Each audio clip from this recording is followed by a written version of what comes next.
এই মসজিদে সুদ নিয়ে এগুলো কোন যাইতো না অন্য যত ওয়াজ করেন একটু মানুষ আমাদেরকে কনে কনে সাগায় এখানে আর সমস্যা হয়তো বুঝেন আমরা এই কুদ্রু করি তো খাইব আপনি যদি এগুলো করেন ব্যবসা বাণিজ্য জানে বদলে যায় আর যতটুকু নিয়োগ করবেন সামনে বছর করিয়েন এবছর করেন না এবছর হলার বিয়া আপনাদের মসজিদের ভিতরে কইতেছেন যোগ্য খাতিরে ভোট দেন ইয়ানা মসজিদ কি রাজনীতি করার জায়গা না? আসসালামু আলাইকুম হুজুর, ভালো আছেন? আসসালামু আলাইকুম সভাপতি সাহেব, ভালো আছেন? আছি আলহামদুলিল্লাহ, আপনি ভালো আছেন? হুজুর আপনার বিরুদ্ধে তো অনেক অভিযোগ, অনেকেই আপনার বিষয়ে কমপ্লেন দেয়, এত অভিযোগ করে তো হুজুর হইতো না। বলেন কে আমার বিরুদ্ধে এত অভিযোগ দিয়েছে? আমার জানা মতো তো আমি এমন কোনো অপরাধ করি না, তবে এখন কোনো কিছু বলি না যাতে মানুষের মনে কষ্ট যায়। হুজুর যিনি করতেছেন আপনি আপনি শুক্রবারে বয়ানে কি রাজনীতি নিয়ে আলাপ করেন, কি ঘুষ নিয়ে, সুদ নিয়ে, যৌতুক নিয়ে আলাপ করেন। বাবুরে এগুলো করা যেত না। এগুলো করলে আপনি আমার উপর যে চাপ, আমার অন্য বিষয়ে যে চাপ পড়ে, এর মধ্যে আবার এইসব চাপ নিয়ে আমি থাকতে পারতেছি না। এখন এগুলো করলে তার সামনে বছর তার আমার সভাপতি পদ দিত না। আপনি এগুলো একটু কমাই করেন, এগুলো একটু কমাই করতে পারেন, বুঝুন না কথা, তাহলে আপনার উপর তো আবার চাপাই দিতে পারে। দেখেন সভাপতি সাহেব, আমাদের আসলে ক্ষমতা চিরস্থায়ী নয়, আমরা ক্ষণস্থায়ী পৃথিবীতে আসছি। এখন আল্লাহ পাক আমাকে যে দায়িত্ব দিয়েছে, আমি শুধু আমার ওই দায়িত্বটাই পালন করতেছি। এটাতে কার গায়ে লাগলো, কার গায়ে লাগলো না, কার পথ টিকলো অথবা না টিকলো না, এটা আমার দেখার বিষয় না। আল্লাহ আমাকে যে দায়িত্ব দিয়েছে, আমি ওই দায়িত্ব আমি পালন করতেই হবে। আর হুজুর বিষয়টা হচ্ছে আমরা যে এই মসজিদে সুদ নিয়ে এগুলো কোন যাইতো না অন্য যত ওয়াজ করেন একটু মানুষ আমাদেরকে কনে কনে সাগায় এখানে আর সমস্যা হয়তো বুঝেন আমরা এই কুদ্রু করি তো খাইব আপনি যদি এগুলো করেন ব্যবসা বাণিজ্য জানে বদলে যায়। আর শুনেন না সভাপতি সাহেব, এটা আমার পক্ষে সম্ভব না। আমার যে দায়িত্ব আমি ওই দায়িত্ব পালন করবো। আমি আমার দায়িত্ব যদি পালন না করে, তাহলে আমি আল্লাহর কাছে আমার হিসাব দিতেই হবে। আপনি এখন যদি বলেন আমি সুদ নিয়ে কথা না বলার জন্য, তাহলে আমি আল্লাহর কাছে কি দায় দেবো আর আপনি আল্লাহর কাছে কি দায় দেবেন? সভাপতি সাহেব, আপনি বলতেছেন আমি সুদ নিয়ে কথা না বলার জন্য। আপনি জানেন আল্লাহ পাক সুদকে হারাম করেছেন, তো আপনি আল্লাহর কাছে কি জবাব দিবেন? আচ্ছা করার অসুবিধা নেই, কিন্তু যৌতুক নিয়ে করা যাইতো না, যৌতুক নিয়ে কোনো সমস্যা হয়।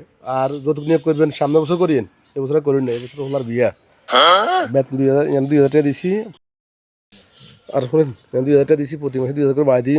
যৌতুক নিয়ে করেন না, এই বছর ওনার বিয়ে করেন, সামনে বছর ধরে যৌতুক করেন। আর 2,000 টাকা দিছি ফল ফুল খাইয়েন, অসুবিধা নেই। আর শুনেন আর সভাপতি রাখতে পারে যাতে কোনো যায় যাবে না হয় যান। সভাপতি সাহেব, আপনি আমার টাকা দিয়ে কিনতে পারবেন না, রিজিক আল্লাহর পক্ষ থেকে আসে। আমি টাকার কাছে বিক্রি হবো না। যেটা সত্য আমি ওটাকে সত্য বলবো, যেটা মিথ্যা আমি ওটাকে মিথ্যা বলবোই। ভালো থাকেন সভাপতি সাহেব, পরে দেখা হবে ইনশাল্লাহ। অসুবিধা নেই। শুনো আর ওই মসজিদে বয়ান করার সময় একটু খেয়াল টেয়াল করে করিয়েন, মানে সমস্যা হয়। সভাপতি পদ এমনি ঝামেলা দিয়ে আছে। ঠিক আছে কেমন হুজুর, ভালো থাকেন। ওকে, আসসালামু আলাইকুম। আমি পাতি নেতা আমারে ঠেকাই ক্যাঠা পাতি নেতা। হুজুর হুজুর খারাপ হুজুর দাঁড়ান, আপনার কথা ছিল। আসসালামু আলাইকুম, কেমন আছেন ভাই? হুজুর আপনি যেগুলো করতেছেন এগুলা কি ঠিক নেই? এগুলো কি হাসা নেই? এইসব কথাগুলো আপনি বলতেছেন, ভাইজান বুঝিনি আপনি কোন বিষয়ে কথা বলতেছেন, আমি ঠিক এখনো বুঝতে পারিনি। হুজুর এই যে শুক্রবারে যেগুলো আপনি বলতেছেন এগুলো আমি শুনছি, তো এগুলো শুনি এখন আপনারা আইসে আপনারা জিজ্ঞাই পারলাই। আপনি 12 মাসে 12 চাঁদের ফজিলতের কথা আমার যদি আলোচনা করবেন, আপনি মানুষের সুখ দুঃখের কথা আলোচনা করবেন, অন্যান্য কথাগুলো আপনি আলোচনা করবেন, ইবাদতের কথা আলোচনা করবেন। আপনি যেগুলো শুরু করেছেন এগুলো তো সমস্যা হইতেছে। আপনি সুদ ঘুষ বিষয়ে কথা কইছেন, আপনি এগুলো বলার কি দরকার? আবার কি শুনলাম কি নির্বাচনের বিষয়, নির্বাচনটা কি? আবার নির্বাচন কি? আমার বড় ভাই নির্বাচনে খাড়াইছে, তো আবার এগুলা তো সমস্যা হইতেছে। এই ছোট হুজুরকে সুন্দর মতো বুঝিয়ে দাও, ফরমাল থেকে একটু চাপ আছে তো হুজুরকে বুঝিয়ে দাও। হ্যাঁ বলতেছে, ওটা বলতেছে। আপনি 12 মাসে 12 চাঁদের কথা কন, আপনি ফজিলতের কথা কন, এগুলা কন। আপনি বলতেছেন যোগ্য প্রার্থী নির্বাচন করবার লাই, ভোট দিবার লাই। আবার ভোট একটা আমানত, ইয়ানা আমানতের কি আছে? ভোট দিব, ভোট নিব, ভোট দিব, ইয়ানা আমানতের কি আছে? আপনি ইয়ানা আমানতের কোনটা দেখছেন? হ্যাঁ সুদ ঘুষ বলেন এগুলো ঠিক আছে, এগুলা তারপরে এগুলো কাত লাগিয়ে যায়। আপনাদের মসজিদের ভিতরে কইতেছেন যোগ্য প্রার্থীর ভোট দেন, ইয়ানা মসজিদ কি রাজনীতি করার জায়গা নেই? আপনি মসজিদের ভিতরে এগুলো কেন বলেন? আচ্ছা, আগে একটু শান্ত হন। তো সকল কথা আমি শুনছি, সকরুন।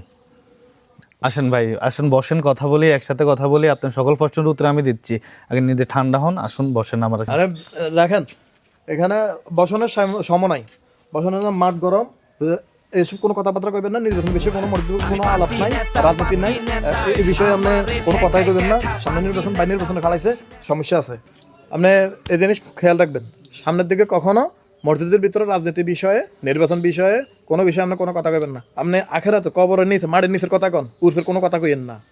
মাটির নিচের কথা কইবেন, উপরে কোনো কথার দরকার নাই। হুজুর মনে রাখেন, এটা আপনার ফার্স্ট এবং লাস্ট ওয়ার্নিং দিছে।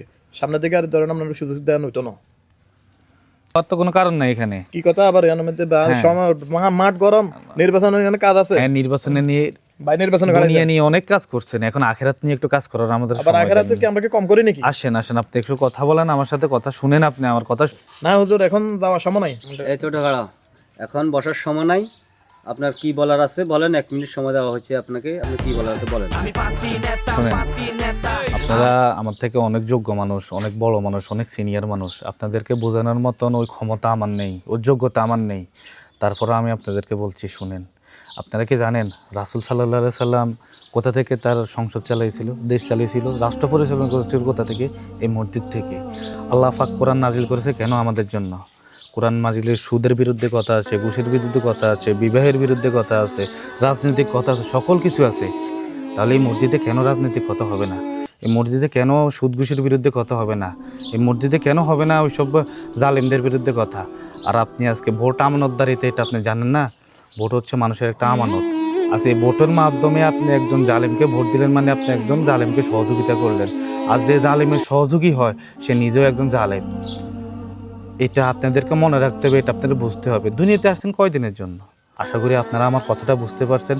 আর এই বিষয়ে চলুন আমরা সবাই একে অপরকে সহযোগিতা করি, সবাই মিলেমিশে কাজ করি, সমাজটাকে সুন্দর করি। আমরা রাজনীতির জন্য, রাজনীতি একটা সুন্দর বিষয়, এই সুন্দর জিনিসটাকে আমরা সবার মাধ্যমে খুব উৎসাহিত করি।